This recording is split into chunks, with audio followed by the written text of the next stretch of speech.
کے ساتھ لگا ہوا کبھی لٹایا جاتا ہے، نہ نبی علیہ السلام کی صحبت میں رہنے والا کبھی لٹایا جاتا ہے۔ جس طرح قرآن پاک میں کوئی شک نہیں ہے، اسی طرح نبی علیہ السلام کی نبوت میں بھی کوئی شک نہیں ہے۔ قرآن پاک کے ساتھ جڑنے والا ایک کاغذ وہ کاغذوں سے آلہ ہو جاتا ہے، قرآن پاک کے ساتھ جڑنے والا ایک تپائی ایک لکڑی کا ٹکڑا وہ لکڑیوں میں آلہ ہو جاتا ہے، قرآن پاک کے ساتھ جڑنے والا ایک انسان وہ انسانوں سے آلہ ہو جاتا ہے۔ اسی طرح نبی علیہ السلام کے ساتھ جڑنے والے صحابہ کرام وہ پوری کائنات کے انسانوں میں سے اعلیٰ ہو جاتے ہیں، افضل بن جاتے ہیں۔ نبی علیہ السلام کا ہاتھ مبارک جس بندے کو لگ جائے، جس چیز کو لگ جائے، اس پہ جہنم کی آگ حرام ہو جاتی ہے۔ ایک واقعہ ہے، حضرت عائشہ رضی اللہ عنہا گھر میں بیٹھی کھانا بنانے لگی، روٹی بنا رہی تھی، تندور تھا، آپ صلی اللہ علیہ وسلم نے فرمایا کہ عائشہ کیا کرتی ہے؟ میں روٹی بنا رہا ہوں۔ فرمایا دکھاؤ ایک پیڑا مجھے دو، ذرا میں بھی روٹی بنا۔ پیڑا بنایا، وہ روٹی بنائی، روٹی بنا کے حضرت عائشہ رضی اللہ عنہا نے نبی علیہ السلام کو دی اور آپ صلی اللہ علیہ وسلم نے وہ روٹی لگا۔ حضرت عائشہ رضی اللہ عنہا فرماتی ہے کہ ساری روٹیاں جتنی بھی لگی وہ ساری کی ساری تیار روٹی بن گئی، میں نے بتا دی، نبی علیہ السلام لگا کے چلے گئے اور آپ تشریف لے گئے، نماز پڑھا کے واپس آ گئے، لیکن وہ روٹی ویسی ہے۔ تو اس وقت آپ صلی اللہ علیہ وسلم نے فرمایا کہ عائشہ اس پر آگ کبھی بھی اثر نہیں کرے، اس لیے کہ اس کو میرے ہاتھ آ گئے۔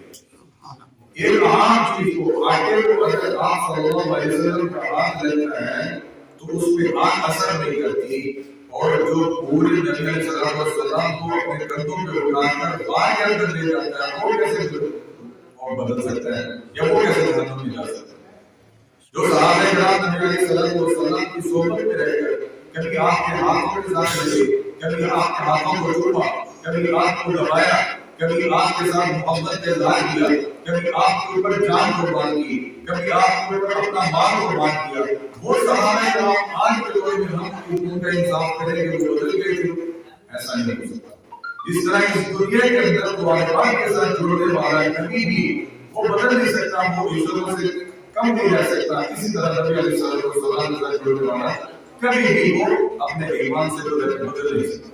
تو صحابہ کرام وہ جماعت ہے جو ہمارے درمیان اور آقا علیہ السلام کے درمیان ایک پوری جماعت، دریا کے اوپر ایک پل، ہمارے یہاں آپ اس کی مثال لگائیں، سمجھ لیں کہ یہ جو ہمارا دریا چلتا ہے آگے یہ چٹ نظام یہاں پل نہیں ہے، کتنی تنگی ہوتی ہے، گاڑی والی نکالنے کے لیے کس طرح جانا پڑتا ہے، وہ پیڑ کے وقت کہاں نہ دوسری گاڑی موٹر سائیکل پہ تو سفر کر سکتے ہیں، لیکن گاڑی ہمارا تو نہیں جا سکتا۔ اب پانی اگر زیادہ ہو پیڑ نہیں جاتا، کتنی تنگی ہوگی، اور اگر اوپر پل ہو تو دونوں بستیوں کو دونوں علاقوں کو ملانے کے لیے بہت زیادہ سہولت ہو جائے گی اور آرام سے انسان آ جا سکتا ہے۔ تو درمیان میں پل نہیں ہے تو اتنا لمبا چکر نکال کے پھر یہاں آنا پڑتا ہے، ادھر سے اتنا لمبا چکر لگا کے وہاں جانا پڑتا ہے۔ تو درمیان نبی علیہ السلام اور ہمارے درمیان صحابہ کرام پوری جماعت ہے، صحابہ کرام کے درمیان سے ختم کرتے ہمارا قرآن بھی ختم مشکوک ہو جاتا ہے، ہماری نماز بھی مشکوک ہو جاتی ہے، ہماری زکات بھی مشکوک ہو جاتی ہے، ہمارا پورے کا پورا دین مشکوک ہو جاتا ہے اگر درمیان میں صحابہ کا تعلق ہو۔ تو جس طرح ہم نبی علیہ السلام کے اعتماد کر رہے ہیں، اسی طرح صحابہ کرام کے ہم اعتماد کریں اور صحابہ کرام کے اعتماد کریں گے تو ہمارا دین مضبوط رہے گا، ہمارا ایمان مضبوط رہے گا۔ اور صحابہ کرام نے ہی ہمیں بتایا کہ کس طریقے سے کہاں کیا کرنا۔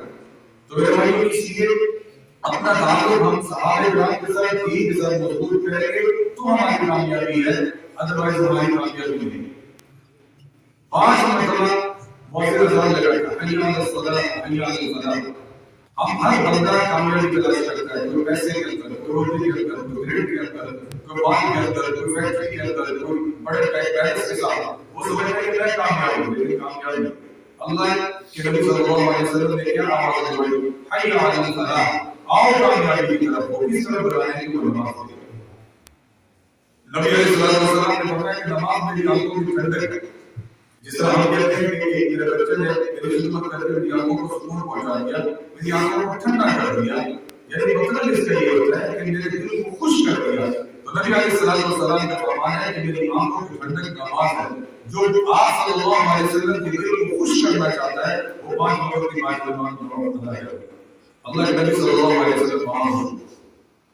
اور اگر بندہ نماز نہیں ادا کرتا وہ کچھ نہیں کرے. نبی علیہ السلام نے فرمایا قیامت والے دن سب سے پہلے سوال نماز پر کرو.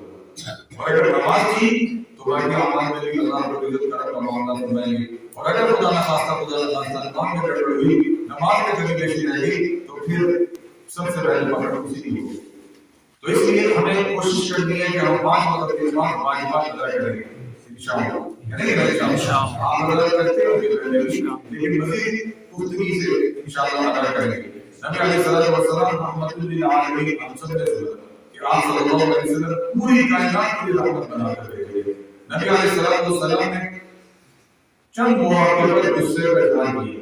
ان میں سے ایک موقع یہ ہے کہ آپ صلی اللہ علیہ وسلم نے فرمایا کہ میرا کبھی کبھی دل کرتا ہے کہ میں جماعت نماز کھڑی کروں اور پھر خود لوگوں کے گھروں میں چکر لگاؤں. جن گھروں میں مرد موجود ہیں میرا دل کرتا ہے کہ میں لکڑیاں اٹھا کے ان گھروں میں جمع کروں اور ان گھروں کو آگ لگاؤں. کتنا غصے کے بعد کہ جماعت ہو رہی ہے مسجد کے اندر اور وہ گھر میں موجود ہے, مسجد میں نہیں آ رہا, کوئی مجبوری کے علاوہ بیماری آزادی دور تکلیف ہو اس کے علاوہ. تو اس لیے میرے بھائیوں جماعت 5 وقت جماعت کو ہم نے پابندی کریں گے انشاءاللہ. آپ صلی اللہ علیہ وسلم کی آنکھوں کو ٹھنڈا کرنا ہے. آپ صلی اللہ علیہ وسلم کے لیے نعرے کو لگا کے آپ کے سر کٹوانے کے لیے تیار ہیں لیکن آپ کو لوگوں پر سر جھکانے کو تیار نہیں. سر کٹوانے کو تیار ہیں کہ جان بھی قربان ہے لیکن سر جھکاتے نہیں. تو اس لیے جو واجبات کی تکمیل کا موقع ہے اللہ رب العزت سے دعا کریں گے کہ اللہ رب العزت ہمیں 5 وقت کی نماز باجماعت ادا کرنے کی توفیق دیں اور اللہ رب العزت اس رمضان کو ہمارے لیے بخشش کا ذریعہ بنا دیں. قرآن پاک حضرت عیسیٰ بن مریم امام راضی رحمۃ اللہ نے ایک کتاب میں لکھا حضرت عیسیٰ بن مریم رضی اللہ علیہ السلام ایک قبر کے پاس سے گزر رہے تھے. دیکھا کہ راستے میں قبر کے اوپر عذاب ہو, میت کو عذاب ہے. آپ چلے گزر کے آگے گئے اپنا کام کیا واپس پھر وہاں سے گزرے تو دیکھا اسی قبر کے اوپر رحمت کے فرشتے بیٹھے ہیں اور چراغ لے کر بیٹھے ہیں. حضرت عیسیٰ علیہ السلام بڑے حیران ہوئے کہ یہ کیا معاملہ ہے. تو اللہ رب العزت سے جب کلام ہوا تو اللہ رب العزت نے فرمایا کہ ہاں میرے بندے یہ اسی طرح تھا, پہلے جب آپ گزرے تو عذاب ہو رہا تھا اس میت کو لیکن اب رحمت کے فرشتے ہیں. حضرت عیسیٰ علیہ السلام نے فرمایا کہ معاملہ کیا ہے مجھے سمجھ نہیں ہے. تو اللہ رب العزت نے فرمایا کہ اس بندہ یہ بہت گناہگار تھا, بہت سیاکار تھا, بہت گناہگار تھا, یہ عذاب کا مستحق تھا اور جب سے فوت ہوا اس کو مسلسل عذاب ہو رہا تھا. تو اس جب یہ فوت ہونے لگا اس کی بیوی امید سے تھی اور اس کی بیوی نے بچہ پیدا کیا. بچہ پیدا کرنے کے بعد جب وہ تھوڑا سا سمجھدار ہوا تو اس کی بیوی نے اس بچے کو اٹھایا اور مکتب کے اندر داخل کروا دیا, مدرسے میں داخل کروا دیا. عیسیٰ کے پاس جا کر دکھا دیا اور کہا کہ میرے بچے کو قرآن پڑھا دے. اس بچے نے جب توتلی زبان کے ساتھ وہاں بسم اللہ الرحمن الرحیم پڑھا ہے مجھے رب کو حیا آئی کہ یہ چھوٹا سا معصوم بچہ تو تیرے نام لے رہا ہے دنیا کے اندر, تو اس کے باپ کو عذاب دے رہا ہے. مجھے رب کو حیا آئی میں نے اس کے الزام کو ختم کر دیا. تو ایک چھوٹا سا معصوم بچہ اگر بسم اللہ الرحمن الرحیم پڑھتا ہے تو ہمارے والدین کے سارے عذاب ختم ہو جاتے ہیں. اور اگر پورا قرآن پڑھ کے مجھے سارے ثواب دے دے گا تو اللہ رب العزت اس کو معاف نہیں کرے گا, لازمی کرے گا. ایک ہمارے دوست ہے, میں نے کریم شاہ بات کرنا ہے, ایک ہمارا دوست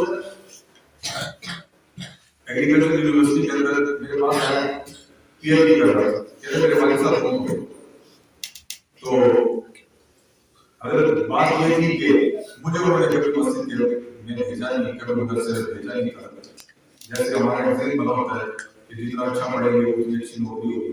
اتنا کچھ پڑھنے کے بعد بھی نوکری, اتنا پڑھنے کے بعد بھی نوکری کرنا, ٹھیک ہے نہیں سمجھے.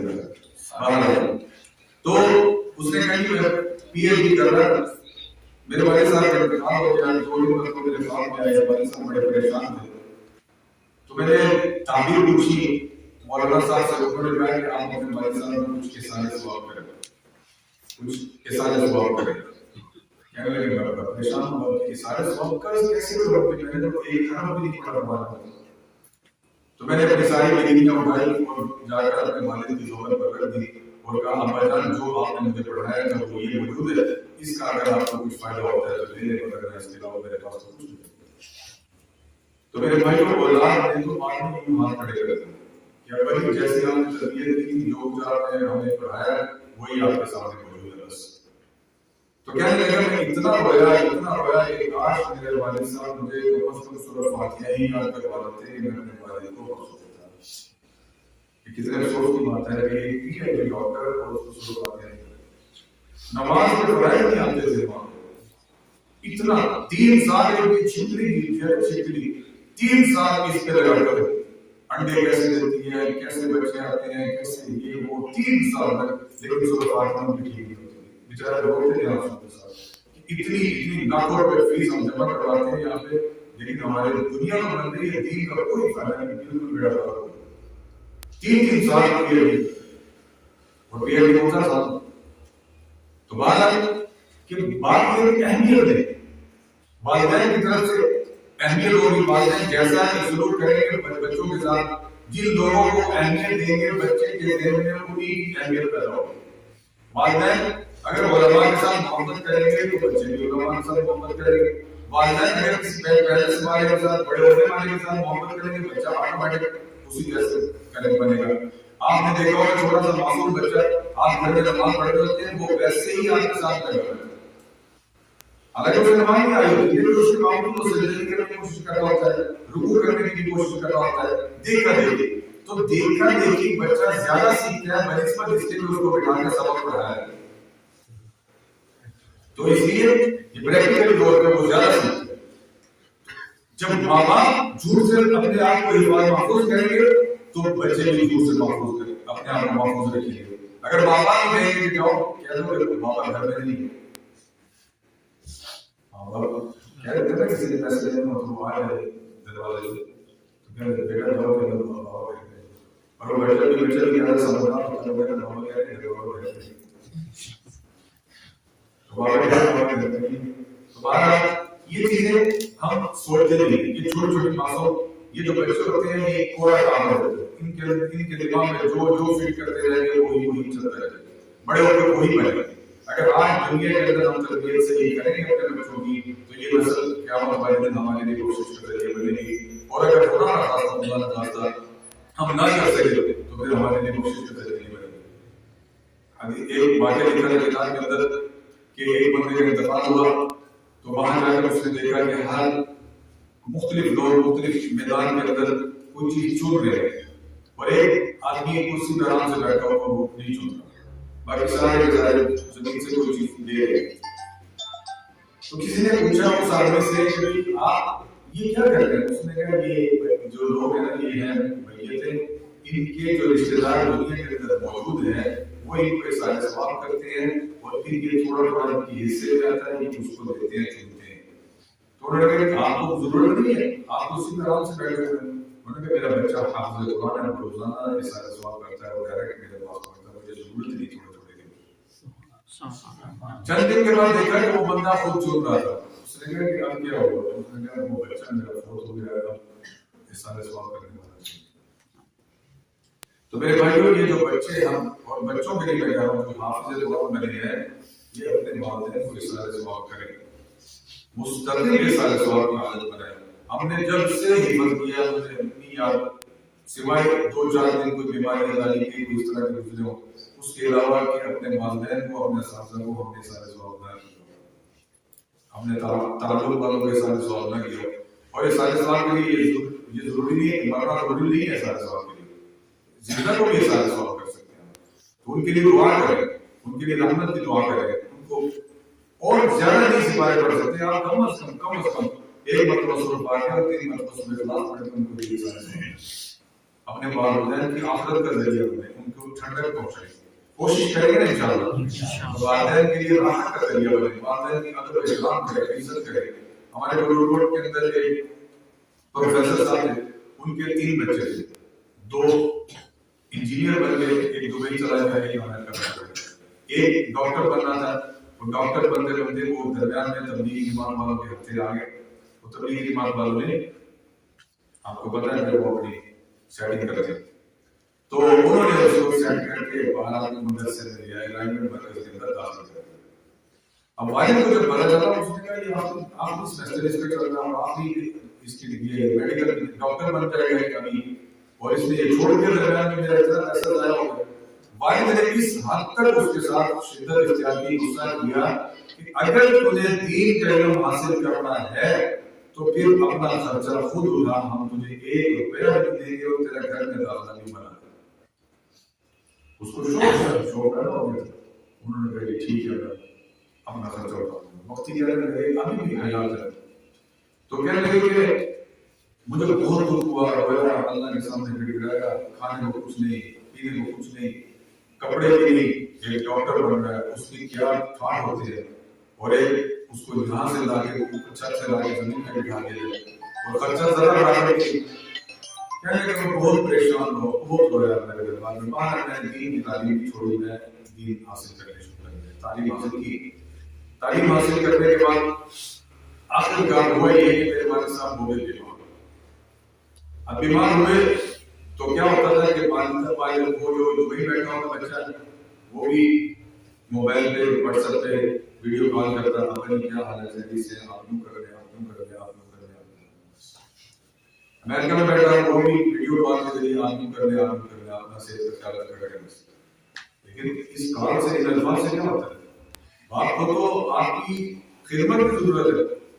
اس کو تو اٹھانا پڑے گا اس کو بچھانے کو بٹھانا پڑے گا اس کے لیے دوائی لانی پڑے گی اس کے لیے کھانے کا انتظام کرنا پڑے گا.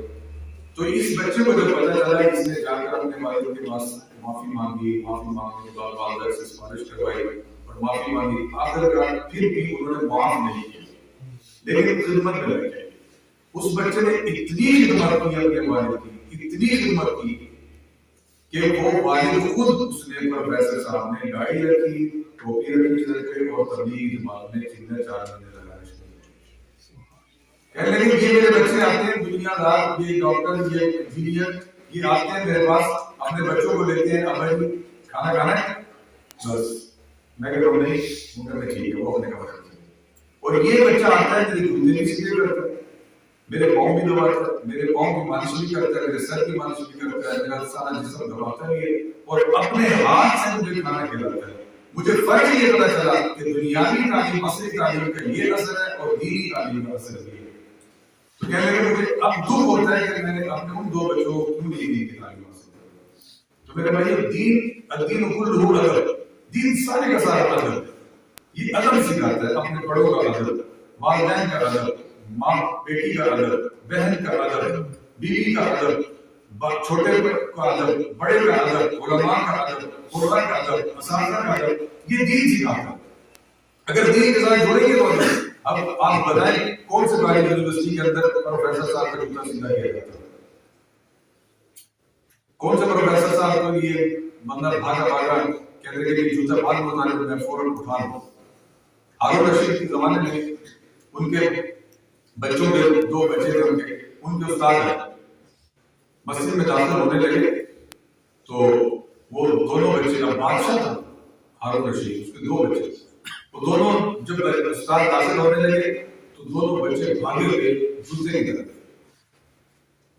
استاد ڈر گئے کہ یار یہ بادشاہ کے بچے ہیں یہ کر بادشاہ کو غصہ ہے میرے بچوں سے جوتے اٹھاتا ہے. تو ہمارا کہتے ہیں وہ جوتے اٹھائے اٹھا کے چلے گئے وہ لڑنے لگے وہ کہہ رہا میں بتاؤں وہ کہہ رہا میں بتاؤں وہ کہہ رہا میں بتاؤں وہ کہہ رہا بارہ انہوں دونوں نے آپس میں ایک جوتا ایک بھائی کا ایک جوتا دوسرے بھائی کو اٹھا کے اور چل گئے.